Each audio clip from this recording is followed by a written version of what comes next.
Hi viewer, அஸ்ஸலாமு அலைக்கும். நான் திருச்சி எம்எஸ்ஆர் பாய். இது பாருங்க, பல்சர் 150, பல்சர் 150 2016 மாடல், ஒரே owner, Trichy number, engine, outlook, மேனி, டயரு, பேட்டரி, செல்ஃபு எல்லாமே நல்லா இருக்கும், குவாலிட்டியாக இருக்கும். பிளாக்ல ப்ளூ கலர் வேரியண்ட் வண்டி ஓடி இருக்கு. அப்படியே பார்த்தீங்கன்னா டிஸ்க்கு 2 டயர், ஃப்ரண்ட் டயர் கரெக்டாக புது டயர் பண்ணியிருக்காங்க.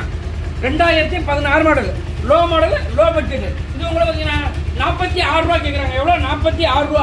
நேரில் வாங்க, 45 ரூபாய்க்கு இழுத்து வியாபாரம் பண்ணி தருவாங்க. எவ்வளோக்கு? 45 ரூபாய்க்கு. லோன் பண்ணால் பாதிக்கு பாதி லோன் போட்டுக்கலாம். பார்த்தீங்கன்னா வண்டி ஃபுல்லாக கட்டுங்க. நீங்கள் போஸ்ட் பண்ண தேதி என்னப்பா? 12. நீங்கள் போஸ்ட் பண்ண தேதி 12/7/2025. வண்டி அப்படியே ஃபுல்லாக கட்டுங்க. வண்டியில் எந்த வண்டி சுத்தமாக இருக்கும்.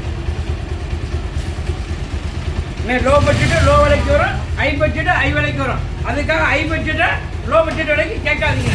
ஆமாம் அண்ணே, மெயினாக எடுத்து சொல்லிக்கிறேன், யாராக இருந்தாலும் வண்டியை வாங்கினீங்களா, 1க்கு 4 வாட்டி ஓட்டி பார்த்துட்டு வண்டியை வாங்கிட்டு போங்க. பிடிச்சி வச்சுட்டா வாங்கிட்டு போங்க, இல்லாட்டி ஓரமாக பண்ணுங்க.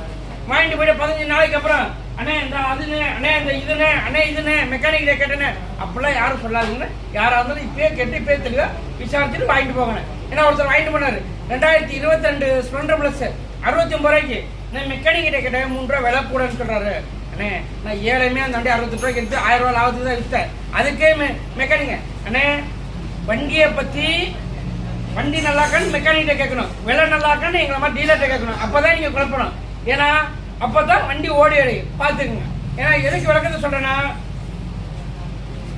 இன்ஜின் நல்லாக்கான்னு மாற்றி கட்டு, விலை நல்லாக்கான்னு ஒன்றாவது கேட்டக்கூடாது. அதனால மெக்கானிக்கிட்ட பண்ணிடலாம், இன்ஜின் நல்லாக்கா, அது நல்லாக்கா, இது நல்லாக்கா, அவர்கிட்ட போய் இந்த விலைக்கு வாங்கலாமான்னு கேட்டிங்கன்னா அவர் குழப்பிடுவார். அதை மெயினாக டெய்லியில் நாங்கள் புழங்குறப்ப எங்களை தான் கேட்கணும். அப்போ தான் உங்களுக்கு புரியும். பார்த்துங்க.